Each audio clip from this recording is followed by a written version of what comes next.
This finding will change history.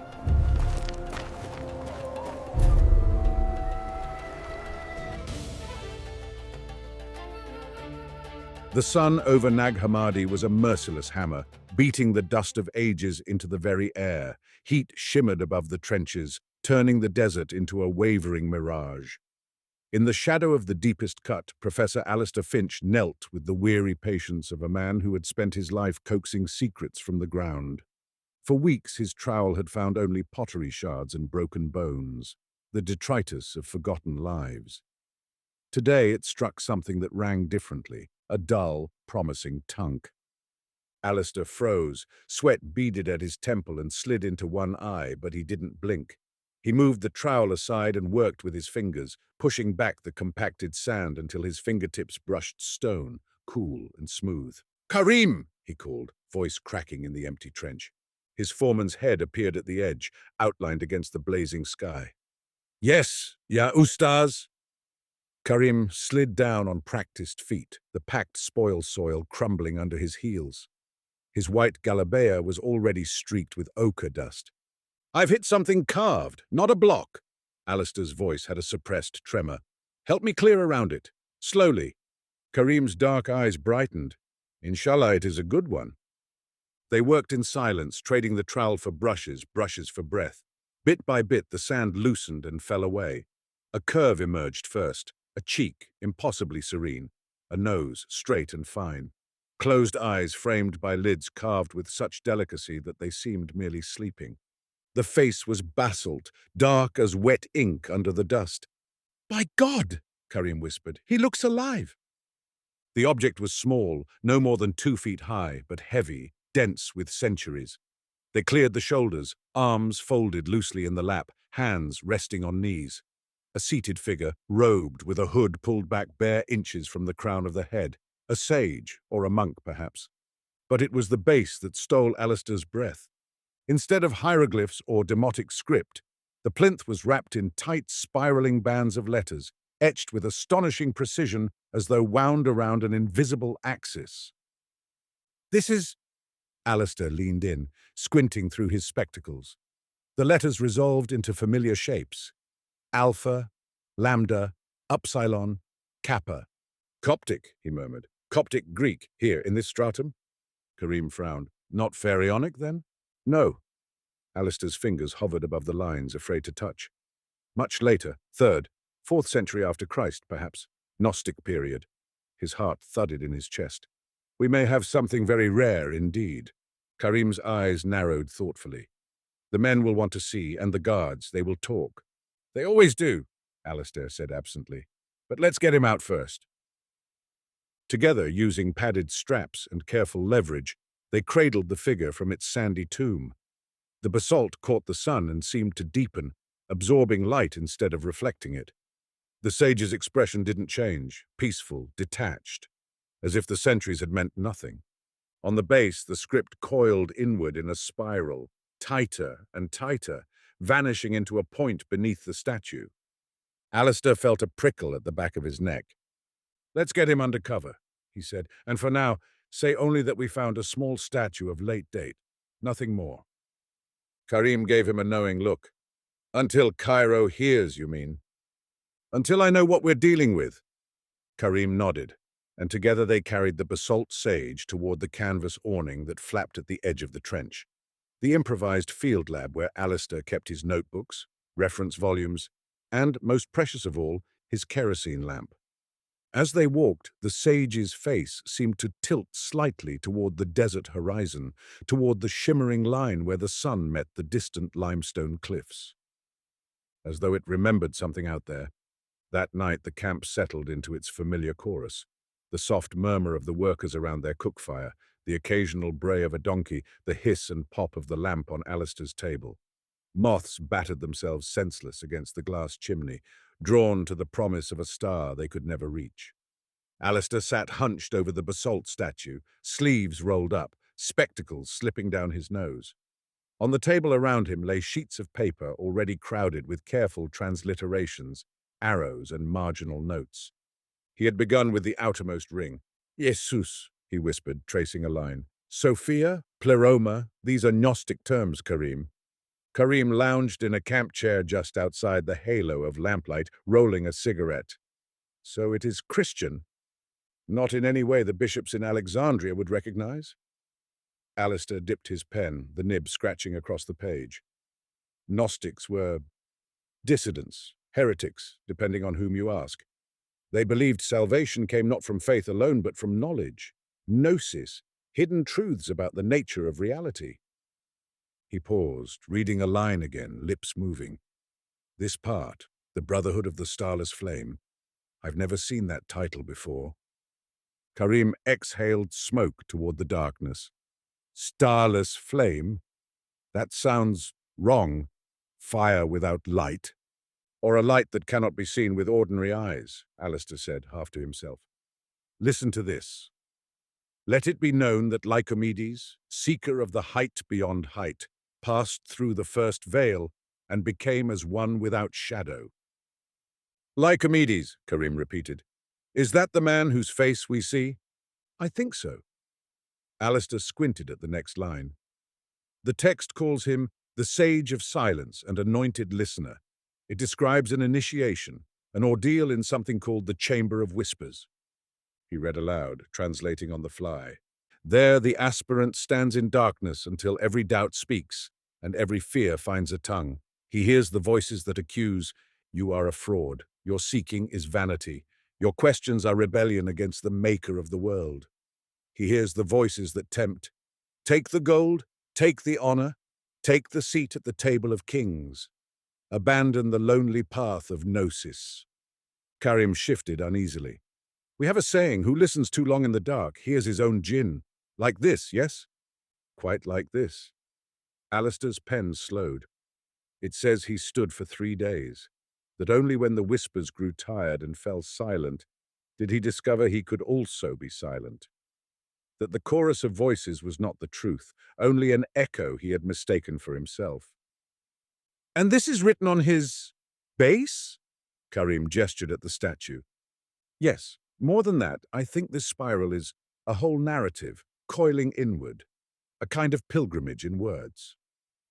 Alistair tapped the center point.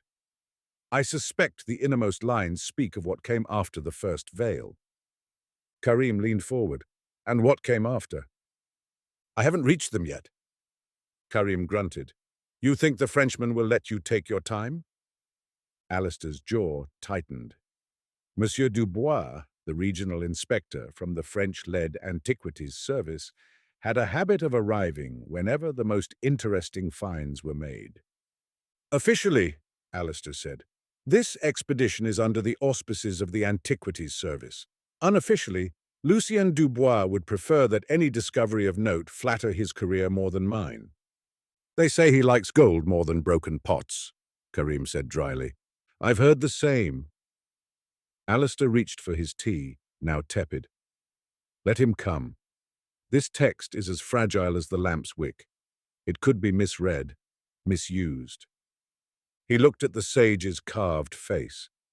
The basalt eyes, though sightless, seemed to gaze on something beyond the lamplight and canvas walls.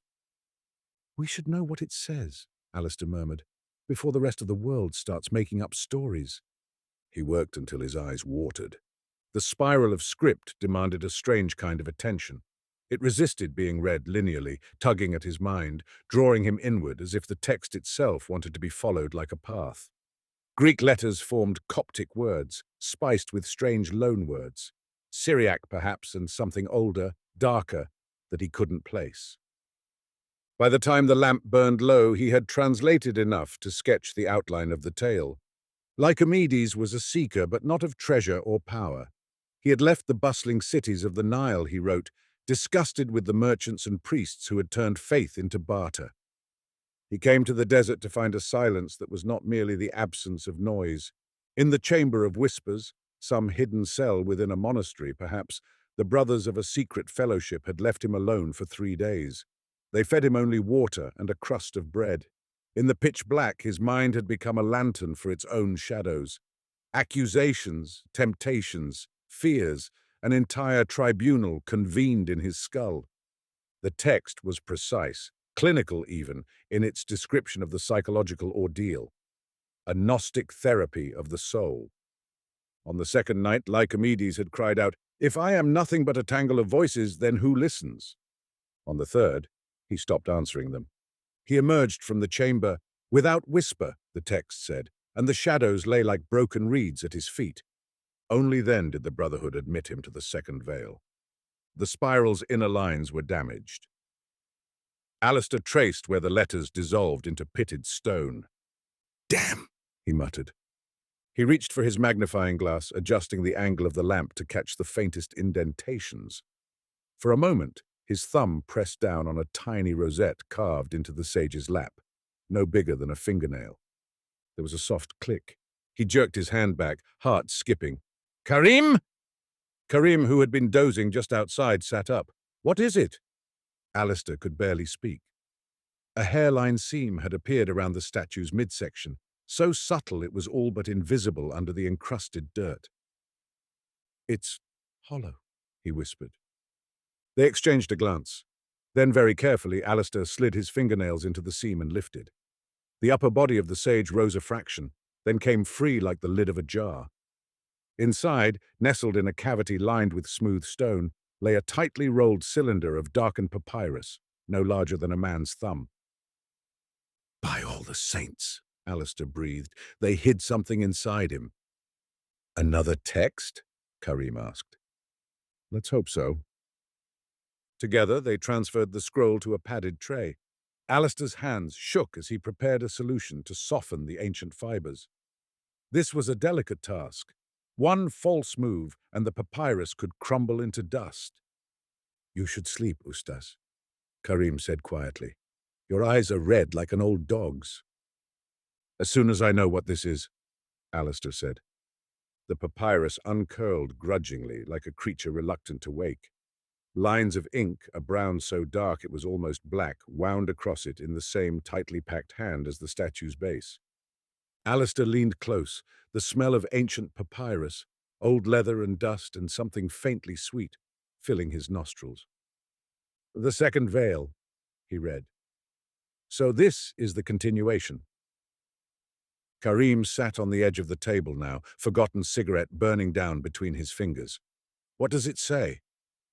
Alistair translated slowly, feeling his way. "After the brother has become as silence, he is brought to the pool of seeing. There he is made to gaze upon his image in still water until it consumes him.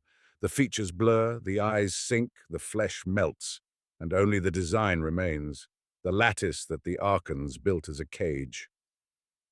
He swallowed. "There he witnesses the truth, that the world is a beautiful prison, cunningly wrought, a trap of sweetness and form. He beholds his own face dissolving into a sea of sparks, and he knows that the self he loved was a mask of dust. Death is no longer his terror, for he has already died to the image." Karim shivered. "This is a very strange Christianity." "It would be unrecognizable to the village priest," Alistair agreed. "To them, the world is God's gift. To Lycomedes, it's a gilded cage built by a lesser god, the demiurge. Archons patrolling the gates, keeping souls asleep." "Do you believe such things?" Karim asked carefully. Alistair hesitated. His training in Oxford's cloistered halls had not prepared him for that question on a night like this, with the desert pressing in and a Gnostic sage staring at him with carved serenity.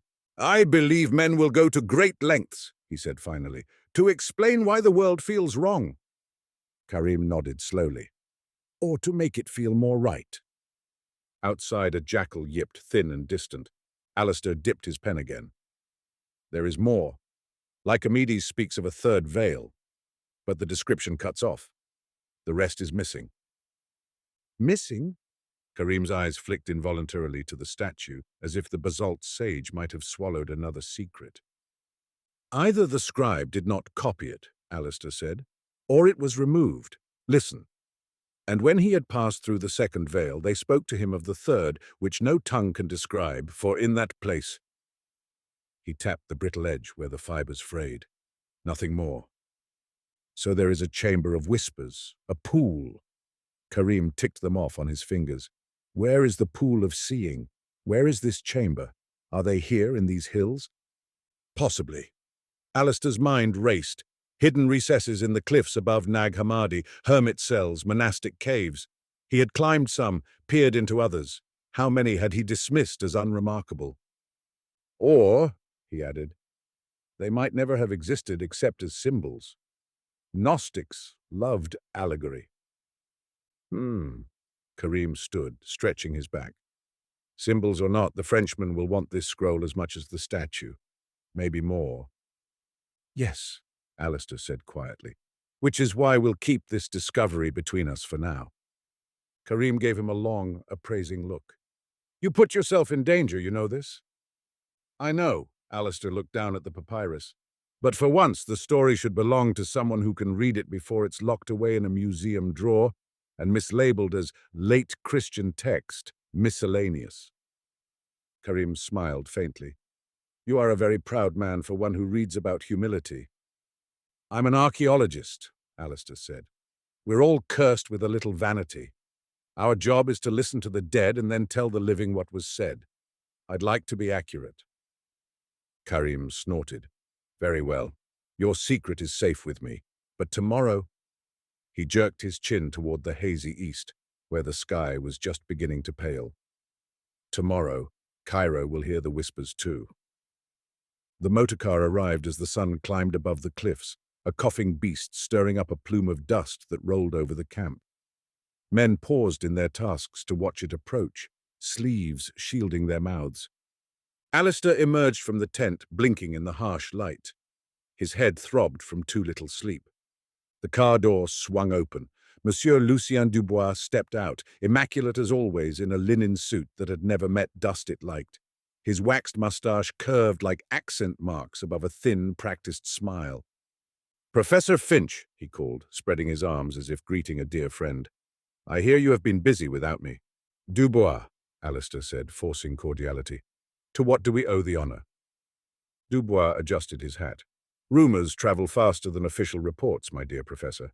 A certain foreman's cousin in Cana has a brother-in-law who speaks with an officer of the tourist police. You know how it is, whispers in the bazaar of a remarkable statue, Coptic. Unusual iconography. The ministry in Cairo is very interested. Karim stiffened where he stood by the supply tent. Alistair gave him the smallest shake of his head. I was preparing a formal report, Alistair said. We only just lifted the piece from the trench. And I, naturally, am here to help you. Dubois' smile didn't reach his eyes. The laws are quite clear. Any significant object must be registered with the Antiquities Service. You are fortunate I was in Luxor and could come so quickly, no? Fortunate, Alistair repeated, the word tasting like bitter tea. He led Dubois under the awning, aware of the two uniformed officers who followed at a polite distance. The statue sat on a low table, draped in damp cloth to keep the stone from overheating in the dry air. The basalt sage, newly cleaned of caked sand, seemed even more alive now, the planes of his face catching the light in subtle gradients. Dubois stopped. For a moment the practiced veneer fell, and genuine awe flickered across his features. Mon Dieu, he murmured, he looks almost like a Buddha. Superficially, Alistair said, but the inscription is entirely Christian, and not just any Christianity, Gnostic. Dubois leaned closer, peering at the spiral of script. Coptic Greek, yes, I shall have our epigraphers in Cairo examine it. I am an epigrapher, Alistair said evenly. I've already begun translation. Dubois waved a hand. Of course, of course. Your notes will be most useful, but the artifact itself must be removed to Cairo. It is a question of preservation and, I am instructed to say, national security. National security? Alistair stared. It's a devotional object, not an armory. Dubois' gaze slid toward him, suddenly sharp. I do not write the script, Professor. I only recite it. The times are unsettled. There are groups, both foreign and local, who take an unhealthy interest in religious artifacts, Gnostic texts in particular. He shrugged. Cairo prefers certain things be under glass rather than in the wild. Who are these groups? Alistair asked. Dubois smiled thinly. If I knew that, I would be a general, not a curator. One of the officers shifted, boots creaking. The other's hand rested lightly on the holster at his hip, not threatening, but not casual either. Karim stepped forward. Monsieur, the professor has not finished with it. At least let him— A glance from the nearer officer silenced him. Dubois straightened his cuffs. I am not an unreasonable man. We will transport the statue tomorrow morning. You may have today to complete whatever preliminary observations you wish. But be sure, Professor, when I return, he leaves with me, with or without your cooperation. Alistair swallowed his anger. A day, he said. Very generous. Dubois gave a little bow, as if the matter were settled. I will remain in camp, naturally, for security. I am told your coffee is excellent. He walked away, the officers falling in behind him. Karim let out a breath. He lies about the coffee. Among other things, Alistair said. His mind raced. 24 hours. Less, really. We have one night. For what? Karim asked. Everything, Alistair said grimly. Photographs, rubbings, complete transcription of the base, and— His eyes flicked to the tent where the papyrus lay hidden among innocuous academic clutter. Further work on the scroll. Karim nodded. I will tell the men we work late. I will tell them it is for a very impatient Frenchman. Alistair forced a smile. Not untrue. As Dubois conferred with the officers by the motor car, the basalt sage sat between them like a silent witness, the spiral of script tightening inward, toward a point even the careful eye could not quite see. They worked until the desert bled its colors into the night. By the light of 2 lamps, Alistair and Karim moved like partners in a well-rehearsed dance. Karim took photographs of every side of the statue, his hands steady despite the low light, the flash powder sending brief ghosts of brightness up into the canvas ceiling. Alistair traced each line of the spiral onto thin tissue paper, pressing graphite over the raised letters. Again, he murmured as a gust of wind rattled the tent. The innermost ring once more. I'm not convinced I've caught every accent. Ustaz, Karim said, glancing over, you have drawn the same 6 lines 3 times. Then I'll do them a 4th, Alistair said through clenched teeth. The hidden scroll lay unrolled beside them, weighted at the corners. He had managed to translate more of the second veil's description. It wasn't just a mystical experience. It contained peculiar instructions. Position the pool here, so that the northern stars may be reflected when the door is opened at night. Pattern the chamber with black stone and white, in this ratio, so that the eye loses its grasp on depth. Hide the lamp in a niche behind the observer. Illuminate the face, not the water. It read like an architect's manual. The text was both spiritual blueprint and actual blueprint, as if someone had constructed a ritual chamber designed to psychologically dismantle the initiate. So why, Alistair thought as he copied another fragment, was it buried inside a statue? Professor! The voice at the tent flap made him jump. Dubois stood in the entrance, hat in hand, shadow cutting across the lamplight. Working late, I see, he said softly. May I? Alistair swallowed irritation. Of course. Dubois stepped inside, eyes taking in the clutter of papers, the careful arrangement of tools. He paused at the sight of the unrolled papyrus. What is this? He asked. A minor text, Alistair said lightly. Found in association with the statue. Nothing you need trouble yourself over yet. Dubois moved closer, hands conspicuously behind his back. He squinted at the ink strokes. Coptic again. You have been busy, Professor. His voice was almost affectionate. The ministry will be very pleased to receive not just a statue, but a scroll. Will they? Alistair said. It's fragmentary, no more than a description of an initiation rite, hardly matters of state. Dubois' eyes lingered on the phrase second veil, written in Alistair's neat English in the margin. You underestimate the appetite of states for occult nonsense, he said dryly. In Europe, men have killed each other by the hundreds of thousands over theological hair-splitting. Why not over a ritual in a cave? He straightened. Be sure to pack your notes with the statue tomorrow. The ministry is quite insistent that all documentation accompany the objects. My notes are my own, Alistair said, more sharply than he intended. My contract with the Antiquities Service is clear on that point. Dubois studied him. For a moment, something like amusement flickered in his eyes. We shall see, he said. Good night, Professor. Try not to work yourself to death before the glory can be shared. He left without waiting for a reply. Karim exhaled loudly when he was gone. He saw too much. Not enough, Alistair muttered. Not yet. But as he bent over the scroll once more, a cold unease pooled in his stomach. Dubois was right about one thing. There were people, governments, societies, fanatics, who would see in the phrase beautiful prison not a warning but a promise, and they would happily weaponize a Gnostic roadmap of the soul if it meant controlling others. For the first time, the idea of publishing his findings as soon as possible did not bring only excitement. It brought fear. In the end, they had less than 24 hours. When morning came, the desert stung his eyes like sandpaper. The officers supervised as the basalt sage was crated and loaded into the truck. Dubois stood with hands in pockets, humming a tune. As agreed, he said, he will be transported to the Egyptian Museum in Cairo, catalogued, conserved, and, after appropriate study, displayed. With your name, of course, on the plaque. He smiled thinly. Provided you cooperate in your reports. Alistair watched the crate being secured. What of the scroll? He asked. Scroll? Dubois feigned puzzlement. Ah, yes, the minor associated text. His gaze slid sideways. I have no record of its existence yet, do you? No, Alistair said carefully. Not yet. Then perhaps it is best if you complete your translation before burdening the ministry with another fragile scrap. Dubois' tone was almost conspiratorial. So many papyri, so few staff, things get lost. Through the crack in Dubois' performance, Alistair glimpsed something else. Calculation. Dubois was not merely a bureaucrat, he was playing his own game. You'll allow me to keep the scroll for now?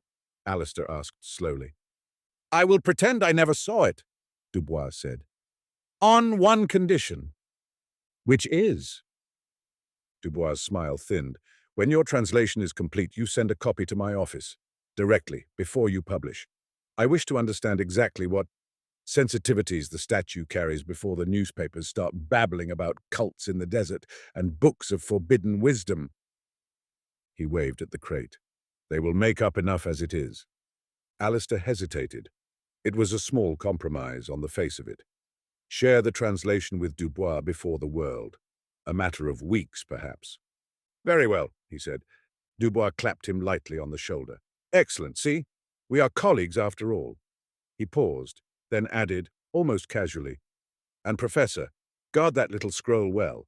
There are others who have ears in the sand. You are not the only one who dreams of gnosis. With that, he climbed into the front seat. The engine coughed to life. The truck jolted forward, wheels biting into the packed earth. The crate and the sage within rattled toward the distant road, then dwindled into heat haze. Karim stood beside Alistair, arms folded. He speaks of others, he said quietly. You believe him? I'm beginning to, Alistair replied. They watched until the dust plume faded. Only then did Alistair exhale. Well, he said, they have the stone, for now. We have the words. And the third veil is still missing, Karim reminded him. Yes, Alistair murmured, and I have the feeling that's where the real trouble lies. 2 months later in Cairo, trouble found him. The sage of Nag Hammadi, dubbed thus by an overexcited journalist from Al-Ahram, had become an international sensation. Photographs of the statue, bathed in museum lighting, had appeared in newspapers from London to New York. Columnists speculated wildly about desert mystics, proto-monks, and Egyptian Buddhists. Some breathless piece in a French magazine had suggested the statue contained a map to the hidden library of Alexandria. Alistair read these articles with a mixture of irritation and amusement in the reading room of the Egyptian Museum, where he had been granted a corner desk in exchange for his expertise. The real map, he knew, lay in his leather satchel, the completed translation of the statue's base and the second veil scroll. He had kept his promise and sent a neat carbon copy of the translation to Dubois's office the day before. Dubois, in return, had found excuses not to see him. He is very busy, the secretary would say. He is in a meeting with the minister. He is in Luxor. He is in Alexandria, perhaps next week. So when a note arrived on Alistair's desk one sultry afternoon, written in Dubois's hand, he felt both relief and a new disquiet. Professor, your translation is Fascinating. There is a passage I would like to discuss with you in private, perhaps somewhere quieter than the museum. The Café Riche, 8 o'clock this evening. Burn this note. LD. Alistair stared at the last line. Burn this note. I don't like this, he muttered. Then don't go. The voice made him start. Across the long wooden table, half hidden by a stack of catalogue cards, Dr. Nadia Bakir looked up from her work with arched brows. Nadia was an Egyptian Coptologist in her 30s, with ink often on her fingers and a perpetual pencil tucked behind one ear. They had met over a miscatalogued ostrakon and had been arguing over translations ever since. You're reading my correspondence now? He said. Only the bits you leave in the open, she replied. Dubois wants to meet you somewhere quieter. That alone is suspicious. The only thing louder than this museum is the Café Riche at 8 in the evening. His idea of irony, perhaps, Alistair said. He folded the note. He says he wants to discuss my translation, a particular passage. The one about the third veil, Nadia guessed, where Lycomedes hints that the Brotherhood used a ritual chamber to induce a controlled breakdown of the initiate's sense of self. Alistair smiled despite himself. You've been reading my drafts again. You leave them lying about like newspapers, she said. Then her expression sobered. Dubois is not a scholar, Alistair. He's a politician with a degree in antiquities. He's been asking questions in the Coptic Patriarchate about Gnostic texts, about certain monastic traditions near Nag Hammadi. She lowered her voice. About caves in the cliffs. A busy man, Alistair murmured. Do you think he suspects there's more to Lycomedes' ordeal than metaphors? I think he knows something, Nadia said. Or someone he answers to does. The British left, but others are still playing games here. Alistair looked at the folded note again. Come with me, he said impulsively. To a clandestine meeting, she said dryly. How romantic. Sheer self-interest, he replied. Dubois is less likely to try anything foolish with a witness, and you know the Gnostic material as well as I do. Better in some cases, Nadia considered. Then she shrugged. Very well. But if there is trouble, I am blaming you in my memoirs. He picked up the wastebasket, struck a match, and held the note over the flame until it browned, curled, and finally flared up, the words blackening into a dance of ash. Dramatic, Nadia said. He will be pleased. I doubt that very much, Alistair replied. The Café Riche was a cacophony of clinking glasses, clattering plates, and overlapping conversations in Arabic, French, and English. Smoke hung under the ceiling like a permanent cloud. Outside, the city moved through its own rituals. Tram bells, street vendors, the distant, haunting call to prayer winding between buildings. Dubois had chosen a small table in a corner near the back, half screened by a decorative pillar. He rose as they approached. Professor Finch. His gaze flicked to Nadia. And Dr. Bakir. I had not expected company. Consider her my insurance, Alistair said. She knows more about Coptic than either of us. I thought you'd appreciate a sharper mind in the room. Touché, Dubois murmured and gestured for them to sit. Very well, we are among friends after all. Nadia gave him a bland smile that revealed nothing. A waiter brought thick Turkish coffee and a plate of small sticky pastries. Dubois didn't touch either.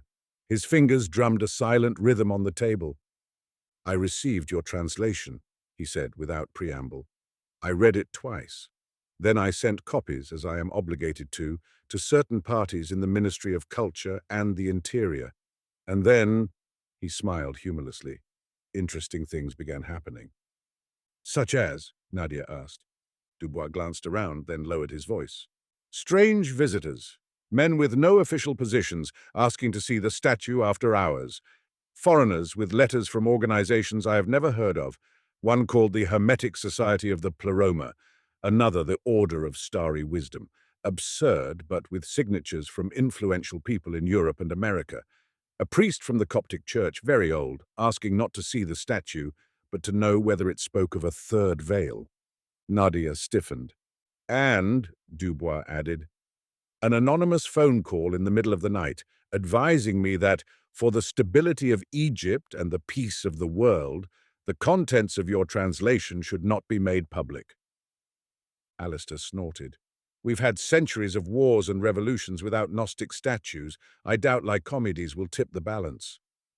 That is not how certain people think, Dubois replied. They hear words like beautiful prison and cage of the archons, and they see two possibilities.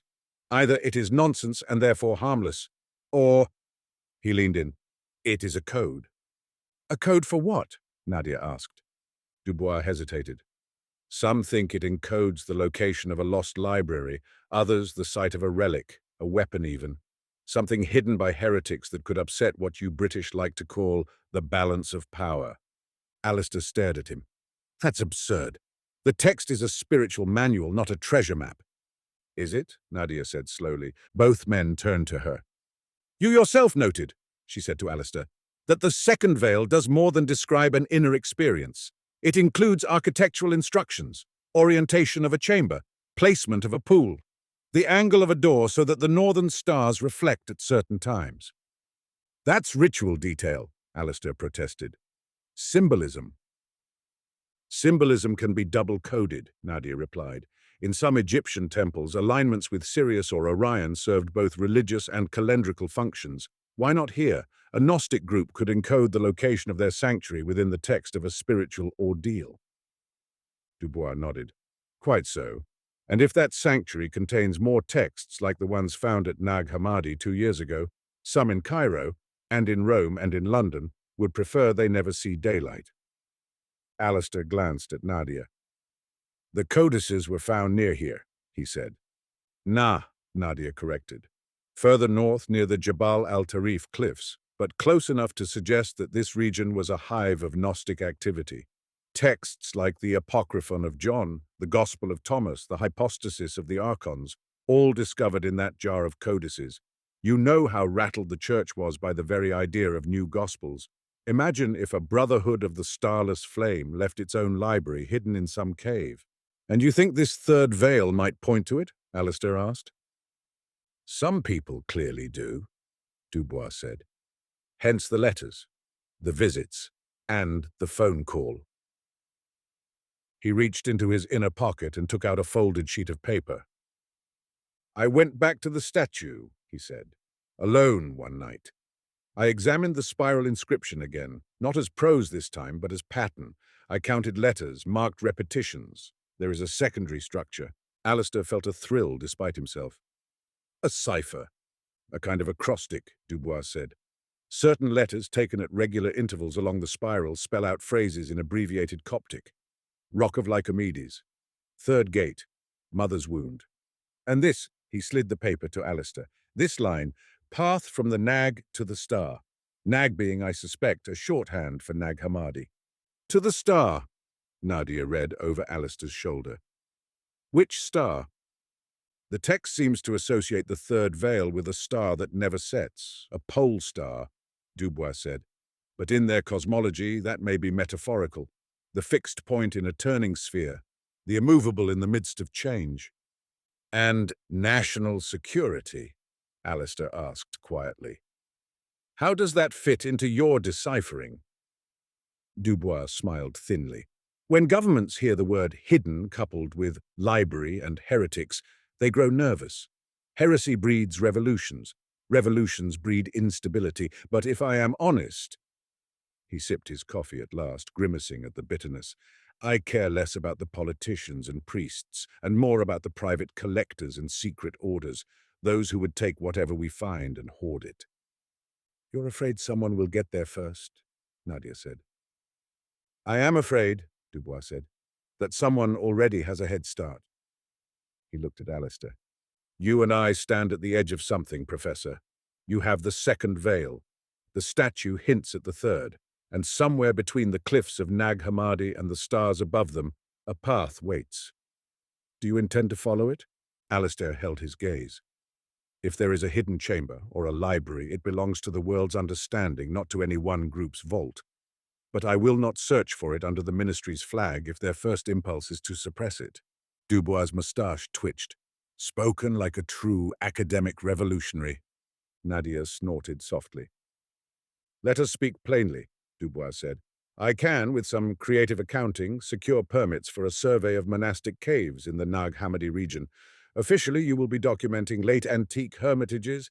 Unofficially, you will be following the hints in your text. I will remain in Cairo as your shield.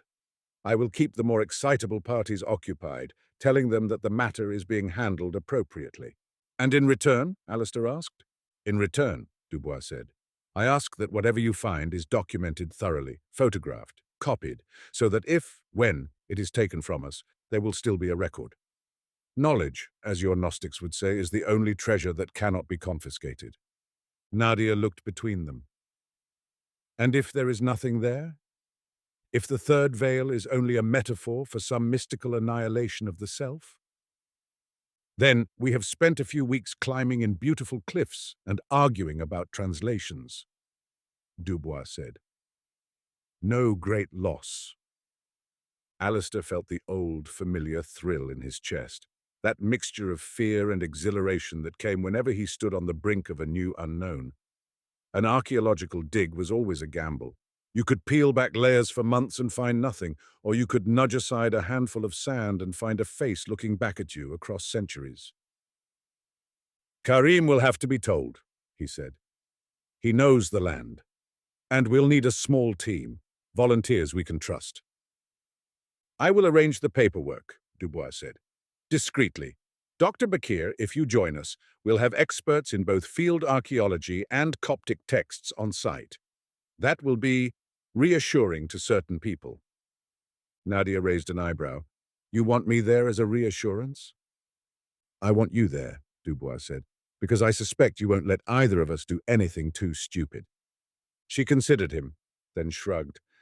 I suppose someone must be the adult. They drank their coffee in uneasy truce. Outside, the evening sky above Cairo turned a bruised purple, and the first stars began to prick through, a scatter of distant fires, indifferent to the intrigues beneath them. The cliffs of Jabal al-Ṭarif rose like a broken wall against the horizon, their pitted faces pocked with dark openings where generations of monks had carved cells and small chapels. Below, the Nile glided past, unconcerned, a band of green fields hugging its banks like a promise. Alistair stood at the base of the cliff, craning his neck. The air smelled of sun-baked limestone and the faint tang of the river. Well, Nadia said beside him, shading her eyes, if Lycomedes wanted privacy, he chose the right neighborhood. Karim, who had joined them for the unofficial expedition, spat thoughtfully into the dust. These caves are not friendly, he said. Rock falls, snakes, old bones, and some of the villagers say there are spirits, or at least bats with very bad manners. Let us hope the spirits are literate, Alistair said, hefting his satchel. Inside, carefully rolled, was a cloth with the key passages from the second veil copied onto it. The instructions about orientation and alignment would guide them. They had permits from the Antiquities Service for a survey. They had climbing gear, lamps, notebooks, and enough food and water for several days. They did not have, officially, a mandate to look for heretical ritual chambers. And unofficially, that was their only reason for being there. They set up a base camp in the shade of a boulder and began their ascent. The day's heat pressed against them like a hand, dust puffed with every step. The first caves they peered into were simple cells, shallow hollows with soot-blackened ceilings, faint traces of painted crosses, the occasional carved niche. Monks lived hard lives, Nadia murmured, brushing her fingers over a faded Coptic inscription. Praying, fasting, copying texts. Imagine choosing this over a comfortable room in the city. Some of my colleagues would, Alistair said. Anything to avoid faculty meetings. They moved laterally along a narrow ledge, testing each foothold. Below, the slope fell away steeply toward the river. Above, the rock face loomed. Karim pointed ahead. There is a larger opening there. See? Above the broken pillar of rock. The children call it the hyena's mouth. Charming, Nadia muttered. They reached it near noon. The entrance was taller than a man and more irregular than the square-cut monastic cells. It yawned like a dark throat. Smell that? Karim said softly. The air seeping from the opening was cooler than outside, carrying a faint, stale scent. Not the sharp ammonia of bats, Alistair noted with relief, but something older, stone and dust and the ghost of extinguished smoke. "Careful," he said. "The floor may be uneven inside." They lit their lamps and stepped into the hyena's mouth. The light carved cones of visibility out of the darkness. At first, the chamber seemed simple, a long, roughly rectangular room cut into the rock, with a low ceiling and walls that bore faded traces of red ochre crosses. The floor sloped gently downward. "Another chapel," Nadia began. Then her lamp beam swung to the far end and stopped. "There," she said. "Do you see?" In the far wall, a doorway. Narrow, arched, cut with more precision than the rest of the chamber. Its lintel bore a carved rosette, the same kind of rosette, Alistair realized, that he had pressed on the statue's lap. And beyond the doorway he could hear it, a faint, persistent susurrus, a whispering. "Wind?" Karim whispered. "There is no wind today," Nadia replied. They approached. Passing through the narrow opening felt like stepping between teeth. The whispering grew clearer, a chorus of soft sounds, unintelligible, like multiple conversations overlapping. The chamber beyond was circular. Alistair's lamp swept across its walls, and his breath caught. The chamber was patterned in black and white stone, laid in a complex design that made the walls seem to recede and advance at once. A low, circular pool occupied the center, its surface like dark glass. The ceiling was domed, with a small, square opening at the apex that admitted a shaft of light. Around the pool, carved into the floor, was a spiral of Coptic letters. "Oh," Nadia breathed. "Oh, this is it." The pool of seeing. Lycomedes's words returned to Alistair in a rush. Ratio of black to white, placement of the water, alignment with the northern stars. He stepped closer, heart pounding. The whispering grew louder. At first he thought it was some trick of acoustics, sounds from outside bouncing strangely in the curved room. Then he realized it was their own voices, delayed and distorted. Every word they had spoken since entering the chamber was being thrown back at them in fragments, overlapping, a ghostly chorus of themselves. He whispered, "Lycomedes," and a heartbeat later heard a breathy Medes, sliding around the walls. "An echo chamber," he said. "Ingenious. The slightest sound reflects and multiplies. The aspirant would stand here in the dark, surrounded by his own voice until he could no longer tell which thoughts were his and which were illusions." "Chamber of whispers," Nadia said softly. "First veil, and the pool." They approached the water's edge. The surface was unnaturally still, dark enough that it might have been polished obsidian. When Alistair leaned over it, lamp in hand, his own face glowed up at him for an instant. Then, as his eyes adjusted to the contrast, the reflected image began to blur. The black and white patterns of the walls, reflected in the water, created a moire effect that made his features seem to wobble and melt. His eyes elongated, his mouth stretched, his nose collapsed into a smear. He jerked back. "Good God!" Nadia, peering into the pool, gasped. "It's like my face is dissolving." Karim crouched, frowning. "I see my father's face," he murmured, "when he was dying." Their words slammed around the chamber, coming back in warped pieces. "Father, dying. My face, dissolving." Alistair forced himself to breathe slowly. "Optical illusion," he said, more to steady himself than to enlighten the others. "The pattern on the walls, the darkness, the slight ripples in the water. They exploit the Troxler effect. The brain's tendency to let fixed stimuli fade when you stare at one point for too long. The initiates would watch their own faces vanish. It would feel like a mystical death. Combined with dehydration, fasting, chanting." Nadia's voice trembled. "They weaponized architecture." Karim stood abruptly. "I do not like this place," he said. "Nor do I," Alistair admitted. "But we're not here to undergo the ritual. We're here to document it." He took out his notebook and began sketching the layout. Nadia knelt to copy the spiral inscription carved around the pool.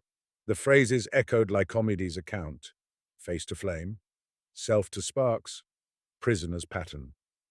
At one point, Nadia's pencil hesitated. "Here," she said. "This line. The third veil is opened by turning the sky upon the wall. Turning the sky? Karim repeated. How does one turn the sky? Projection, Alistair murmured. Or, he looked up at the small aperture in the domed ceiling, or a shaft for starlight. He extinguished his lamp. Nadia and Karim did likewise, plunging the chamber into almost complete darkness. Only a faint square of light remained, directly above the pool, casting a pale patch on the water. Hold still, he said. They waited. As their eyes adjusted, stars appeared in the square of light, not many, but enough. The night outside was clear. The tiny aperture acted as a pinhole, projecting a lopsided patch of sky onto the pool. The water reflected it onto the walls, where the black and white pattern broke the star points into multiple ghostly echoes. Northern stars, Nadia whispered, like the text says. When the door is opened at night, the north will walk on the wall, Alistair recited from memory. And where the unwavering one stands still, there is the gate. He turned slowly, watching the shifting specks. One star, or rather the projection of one, seemed more stable than the rest. It hovered above a particular section of wall, near where an irregularity in the pattern caught his eye. There, he said. Lamp. In the reignited glow, he examined the spot. The black and white stones met in an uneven line, unlike the precise joints elsewhere. He ran his fingers along it. They sealed something here, he said. A door, or a niche. Karim produced his small hammer and chisel. You want it open? Carefully, Alistair said. If this is the third veil, I doubt they made it easy. They worked around the edges of the irregular stones, chipping away crusted mortar. Dust fell in small puffs. The whispering echoes made every tap sound exaggerated, as if dozens of hammers struck hidden stone. Finally, a section of wall, no larger than a serving tray, loosened and came away, revealing a dark recess. Nadia leaned forward, lamp raised. Inside, wrapped in brittle yellowed cloth, lay a small stone box. The third veil, she whispered. Karim made a protective gesture over his chest. We should consider whether opening it is wise. Alistair looked at him. After coming all this way? Karim sighed. You English are very stubborn. Fine. But if a curse comes out, I am blaming you. They carried the box to the pool's edge and set it down. The stone was smooth, its lid fitted tightly. On its surface was carved the same rosette symbol, and beneath it a line of Coptic. Nadia read it. For those who have died before dying. Alistair swallowed. Comforting. He slid a thin blade between lid and box. The seal broke with a soft crack. The scent that emerged was dry, musty, and something else, an old, faint trace of incense. Inside lay two objects. The first was a folded sheet of papyrus, smaller than the second veil scroll, but in the same hand. The second was a star, not literally, of course. It was a disk of polished basalt, no bigger than a dinner plate, inlaid with fine lines of silver that traced constellations across its surface. In the center, a single small circle of gold glowed dully. A star map, Nadia breathed. Alistair lifted it carefully. The constellations were stylized but recognizable. Orion, Canis, the Dipper, arranged not as they would appear all at once, but in some systematic order. Around the rim, Coptic inscriptions named certain stars with both Greek and Gnostic titles: Stauros, Anthropos, Sophia's wound. The central gold circle was labeled with a single word: Gate. It's a planisphere of sorts, Alistair murmured, but not just for the sky. Look, the back side. He turned it over. The reverse bore a radial diagram of hills and river curves etched in low relief. It was a map of the land around Nag Hammadi, keyed to the stars on the other side. Lines connected certain peaks to certain constellations. A map from the Nag to the star, Nadia said, recalling Dubois' cipher. The third veil is not just another chamber, it's elsewhere. Karim peered over their shoulders. So this shows where? Let's find out, Alistair said. But first the papyrus. He unfolded it carefully. The hand was the same precise script as before. The first line pricked his skin with gooseflesh. To those who have passed through silence and sight, greetings. This is the teaching of the third veil, which is no place and every place. He read on. If the first veil was about stilling the inner voices and the second about dissolving the attachment to one's image, the third concerned something more radical still, abandoning even the frameworks that gave meaning to those experiences. After the brother has seen his face melt and the world as lattice, Alistair translated, he is tempted to cling even to this knowledge as possession. He says, I see the prison, therefore I am free. This is the subtlest chain. For this reason, the third veil is set beyond all chambers. It is not cut in rock, but in the sky. He glanced at the star map. We lead him to the place where earth and heaven seem to touch, he continued. We show him that every map is also a prison, that to say I am this or the world is that is to put bars around the unmeasured. Nadia's eyes shone in the lamplight. This is extraordinary, she whispered. They're talking about letting go of even their own system, gnosis about gnosis. When he has seen that even gnosis is a mask, Alistair read, we take from him the names of the stars and the way of the path. We erase the diagrams from his sight. We leave him under the open sky until the lines fade and he no longer seeks to arrange the lights into cages. Then he passes through the third veil, which is no veil. He lowered the papyrus, throat tight. A manual for dismantling belief itself, Nadia murmured, including their own. Karim made a face. Very poetic. But what about this? He tapped the star map. Do we follow it? That, a voice said from the doorway, is exactly what I came to discuss. They spun. Monsieur Dubois stood in the arched entrance, silhouetted against the darker chapel beyond. Behind him, two figures loomed, their lamps hooded. Their faces were shadowed. Dubois! Alistair gasped. How did you— Permits can be read two ways, Dubois said, stepping into the light. His face looked drawn, his suit dusty. A survey can be inspection or supervision. I tried the former first. Now it seems the latter is necessary. Nadia's eyes narrowed. How long have you been following us? Long enough, Dubois said. Long enough to see three scientists about to make a decision that could shape who holds the keys to a very old, very dangerous story. He nodded at the star map in Alistair's hands. If that disk leads to a cache of Gnostic texts, or an initiation site, or, God help us, a relic that fanatics can rally around, he said, we cannot assume that publishing a paper in an academic journal will be enough to keep it safe. There are people who would kill for it. Some of them sign my paycheck.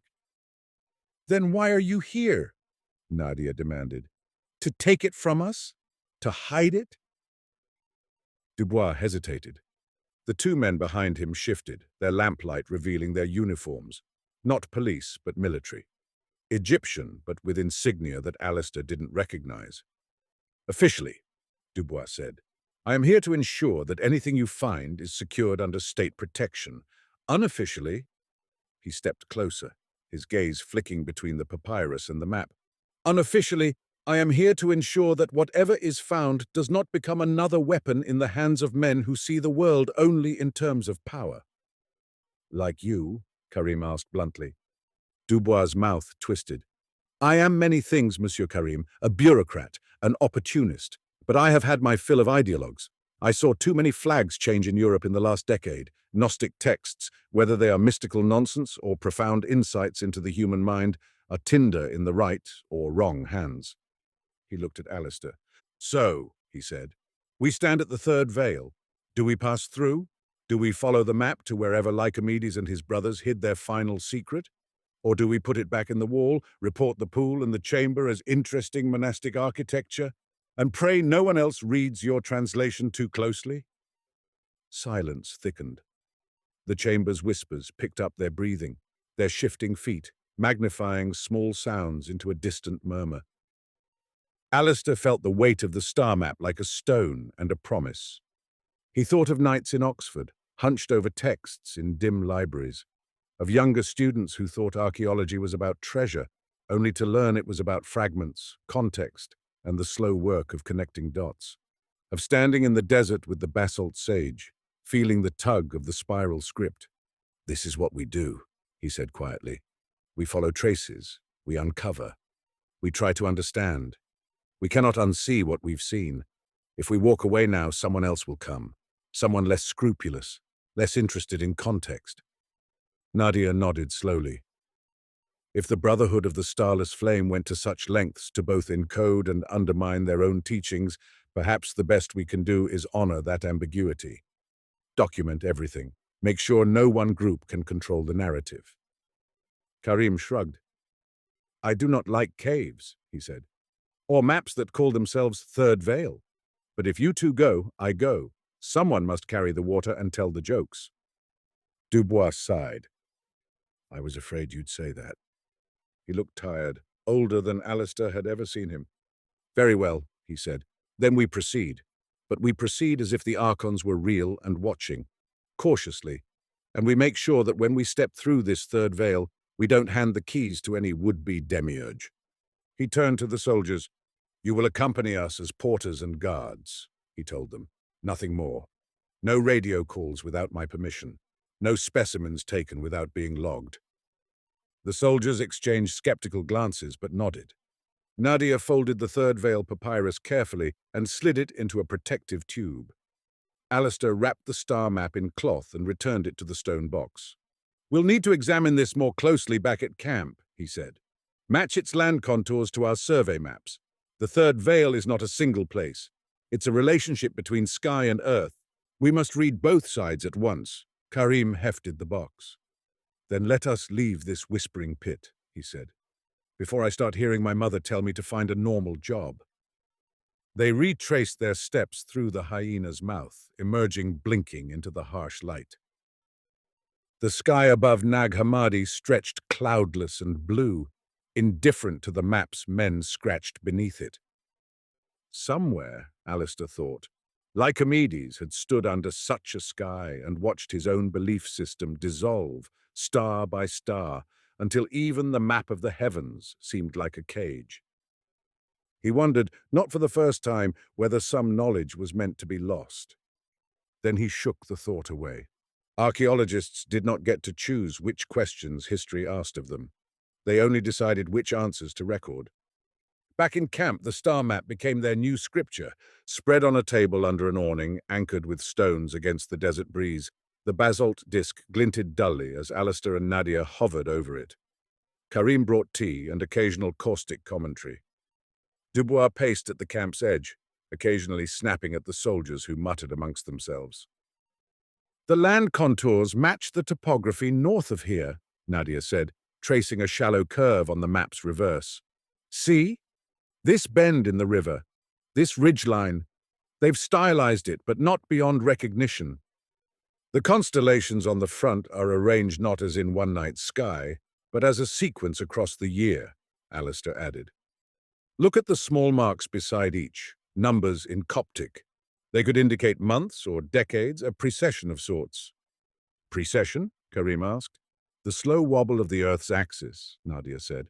Over centuries, the position of the stars shifts relative to the horizon. The pole star changes. For Lycomedes' time, the unwavering one would not be the same as today's Polaris. So the map encodes when as well as where, Alistair said. The third veil is a place reached under a specific sky. Dubois stopped pacing. And can you calculate that? With difficulty, Alistair admitted. But we have tools they didn't. Star charts, mathematics. If I'm right, the central gate symbol corresponds to a particular alignment of 3 stars, one in Draco, one in Ursa Minor, one in Cepheus, with a notch in the horizon line here, and this valley. He tapped a small indentation in the etched hills. Karim leaned over. That place is remote, he said. Rocky, no villages, only goats and stubborn shrubs. Perfect for a secret, Dubois said. Nadia's finger traced a route. We can reach it in a day and a half by truck if the land cooperates, then on foot. The map suggests a path up a wadi, perhaps another cave like the pool or something else. Karim frowned. You trust a map made by men who wanted to erase their own maps? Trust? Alistair said. No, but I am curious. Dubois sighed. Curiosity, he muttered, the true national security threat. Despite himself, Alistair smiled. They prepared supplies, ropes, lamps, extra batteries, notebooks, cameras. Nadia packed her best lenses. Karim insisted on bringing a small charm his grandmother had given him for dealing with stubborn stones and stubborn men. At dawn, 2 trucks rolled out of camp, dust streaming behind them. The soldiers muttered and smoked. Dubois sat grimly in the passenger seat of the lead vehicle, hat pulled low. Alistair, Nadia, and Karim crowded in the back, bumping against crates and each other as the vehicle jolted over uneven ground. The land rose and fell in long, stony waves. Scrub bushes clung to life where they could. The horizon wavered, hiding and revealing distant ridges. "Imagine," Nadia said, raising her voice over the engine, "Lycomedes and his brothers walking this route by foot, following stars without our charts or trucks, a pilgrimage of days." "Or weeks," Alistair said, "all to stand under a sky and realize even their precious myths were limiting." "And yet," Karim said, "they left a map." Nadia smiled wryly. Perhaps they knew future fools like us would need something to chase. By midday, the trucks could go no further. The wadi ahead narrowed into a stony gorge choked with boulders. "We walk from here," Dubois announced. The sun beat down as they shouldered packs and trudged into the gorge. The walls rose on either side, pocked with shallow caves and ledges. The air grew still, the sky a shrinking ribbon overhead. Alistair checked the star map periodically, though its guidance was more symbolic than precise. A certain kink in the rock here, a split in the gorge there. They turned where it suggested, scrambling over rocks, squeezing through narrow passages. At last, the gorge widened into a small, hidden basin. The basin was enclosed on 3 sides by towering cliffs, their faces smooth and unbroken at first glance. On the 4th side, a natural ledge jutted out, forming a kind of platform. Above, the sky opened like a well, a nearly perfect circle of blue framed by stone. In the center of the basin lay a flat expanse of rock, its surface cracked but even. When Alistair brushed sand away, faint engravings emerged. Circles within circles, intersecting lines, and small carved stars. "A roofless chamber," Nadia murmured. "The 3rd veil is not underground. It's sky ground." Karim looked around uneasily. "No caves," he said. "No doors, only stone and more stone." "And that," Alistair said, pointing, "which may be both." At the far end of the basin, near where the cliff face curved, a section of rock looked wrong, too smooth, its color slightly different from the surrounding stone, as if someone had cut into the cliff and then carefully disguised the wound. They approached. Up close, fine tool marks became apparent, almost erased by time but still discernible. "This," Nadia said, "is no natural surface." "Another sealed entrance," Alistair said, "but larger than the chamber's niche. A gate, perhaps, fitting given the star map." Dubois eyed the soldiers. "You two, help them." It took hours of careful chipping and levering to work loose the outer layer. The sun crawled across the sky. Sweat soaked their clothes. Dust clung to skin and hair. At last, a section of stone, taller than a man and half as wide, shifted. "Stand clear," Karim warned. With a final shove, the slab toppled inward, landing with a thud that echoed into unseen depths. Cool air sighed out, touching their faces like a ghost. They raised their lamps. A tunnel stretched beyond, sloping gently downward, its floor smoothed by many feet. On its walls, faint carvings, stars, crosses, and stranger symbols that hurt the eye if stared at too long. Dubois exhaled. "The 3rd veil," he said softly. Karim made the sign his grandmother had taught him. "Last chance to turn back," he murmured. "Forward," Nadia said. They stepped into the earth. At first, the tunnel was straightforward. It curved gently, its walls closing in, the ceiling low enough that Alistair had to stoop. The air smelled of stone and old dust, tinged with some faint, indefinable sweetness. Their footsteps and breathing echoed, hollow and close. After a few minutes, they emerged into a chamber. This one was larger than the Pool of Seeing's room, but simpler.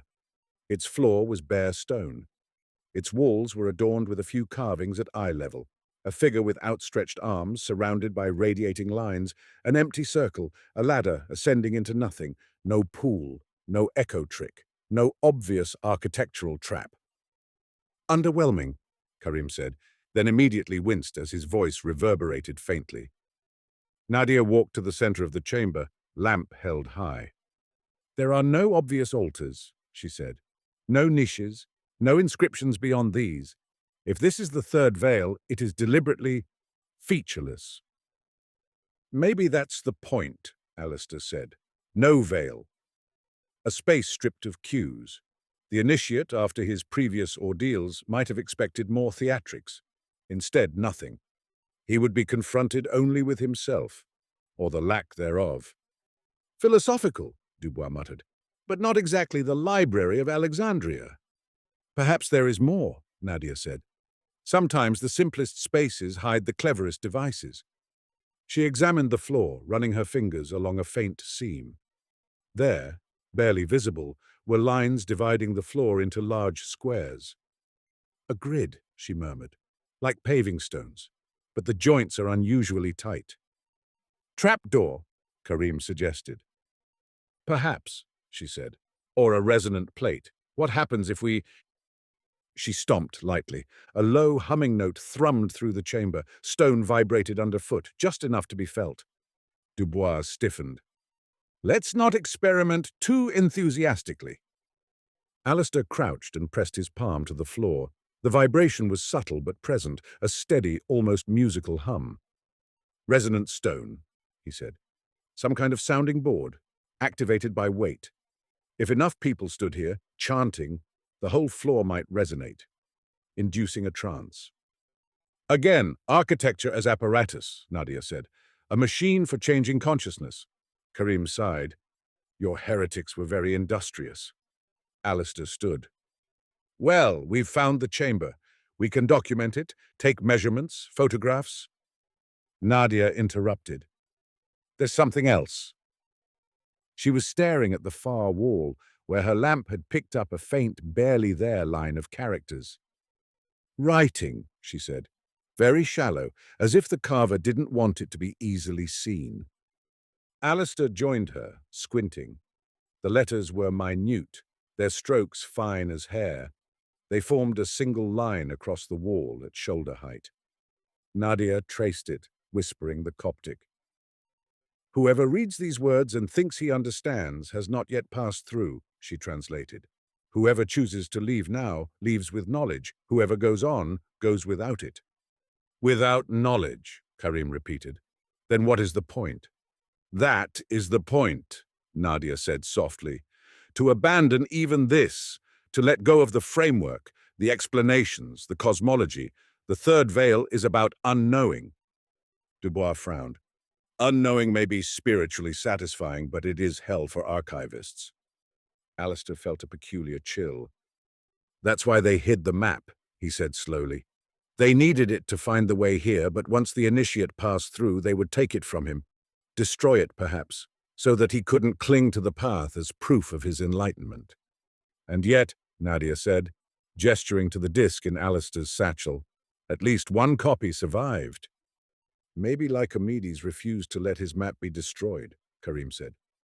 Maybe he thought future generations would need it. Or maybe he was sentimental. Dubois cleared his throat.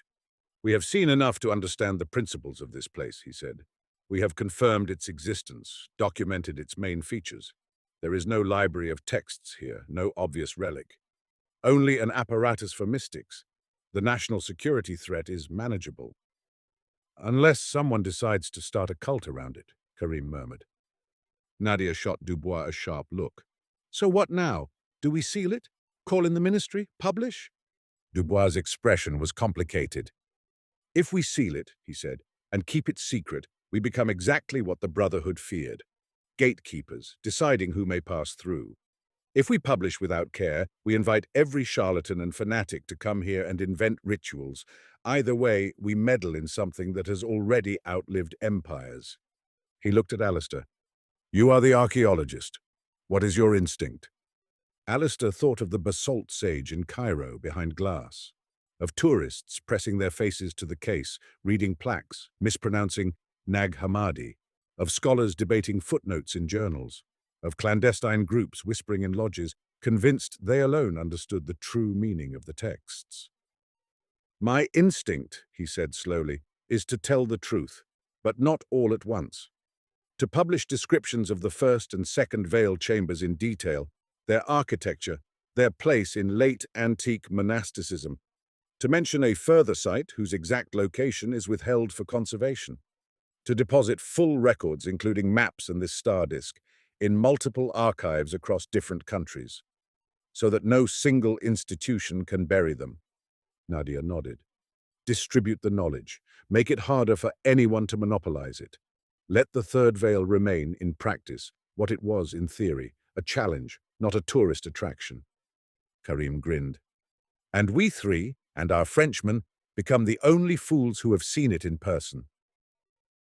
Dubois sighed. "Fools," he said, "perhaps, but not entirely irresponsible ones." He looked relieved.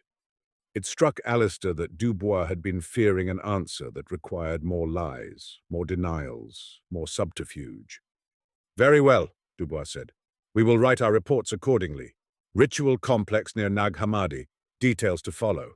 The ministry will grumble. Rome will frown. The secret societies will continue to invent whatever fantasies they wish. But the core facts will exist, quietly, in the record." He glanced around the chamber. "And this," he added, "will go on humming to itself in the dark, indifferent to our debates." Nadia smiled faintly. "As it has for 1,500 years. They spent the next hours measuring, sketching, photographing. Alistair took rubbings of the faint wall inscription. Nadia noted every symbol, every tool mark. Karim meticulously recorded the route from the basin to the chamber, marking landmarks that only someone truly determined could follow. Then, with a mixture of reluctance and relief, they retraced their path into the sunlight. At the basin's edge, Alistair paused and looked back at the cliff. "We will not seal it?" Karim asked. "No," Alistair said. "We'll make it look as uninteresting as possible. A messy entrance, a path that appears dangerous. Enough to deter the casual curious.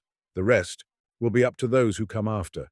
If they come with patience and context, they may find more than we did. If they come seeking power, perhaps the third veil will disappoint them into wisdom." "You are an optimist," Dubois said. "No," Alistair replied. "I've just seen too many ruins to believe in permanence."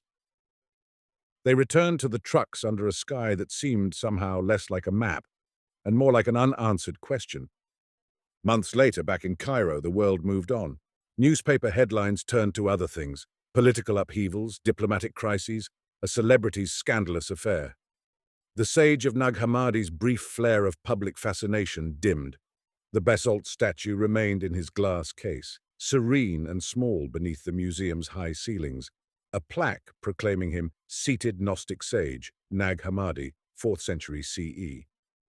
Tourists paused, read, moved on. In academic circles, Alistair's first paper on a Gnostic initiation complex near Nag Hammadi generated polite interest and a few excited citations. His more detailed report, printed in a limited archaeological bulletin, circulated among specialists. The existence of a third, less accessible chamber was mentioned, its location withheld pending conservation and further study. In private, carbon copies of his full notes and photographs found their way to carefully chosen archives in Oxford, Paris, and Alexandria. Nadia saw to the Egyptian collections. Dubois leveraged his connections for the French. A copy, at Nadia's insistence, was also deposited with the Coptic Patriarchate, under seal, for the Church's conscience. As for the star map, it was catalogued in the museum as basalt disc with astral and topographical motifs, Nag Hammadi region. Its more esoteric interpretations remained in Alistair and Nadia's notebooks. One evening, near closing time, Alistair found himself alone in the gallery where the sage sat. The museum's echoing halls were quieter than usual. A guard leaned against a pillar at the far end, fighting a yawn. Alistair approached the case. The basalt sage regarded him with the same carved calm that had stared up at him from the trench months before. The spiral of Coptic on the base was invisible from this angle, the case's frame cutting it off. For the average visitor, he was just another enigmatic artifact. Alistair smiled faintly. "You caused quite a stir," he murmured. His reflection in the glass layered over the sage's face, a flicker of his own features on the polished surface. For a moment it looked as if his tired eyes were set in the basalt, his beard ghosting over the smooth chin.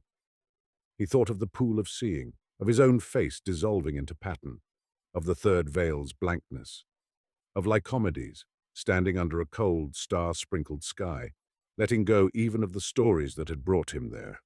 "They'll come," he said softly. "More of them, researchers, mystics, charlatans. They'll project their own needs onto you. They'll make you a symbol of whatever they're missing." The sage, unsurprisingly, did not answer. Alistair chuckled. "You're right," he said. "Not my problem." He turned, intending to leave. "Professor Finch?" He glanced back. A young man in a rumpled suit stood a few paces away, clutching a notebook. His accent was American. His eyes were bright with the hungry look Alistair recognized in first-year students. "Yes?" Alistair said. "I'm sorry to bother you," the young man said. "I recognized you from your paper on the Nag Hammadi complex. I just wanted to ask, do you think there's more, beyond what you published?" Alistair studied him. "What do you mean by more?" he asked. "You know." The young man gestured at the sage. "Hidden texts, esoteric teachings, things the church suppressed, real gnosis."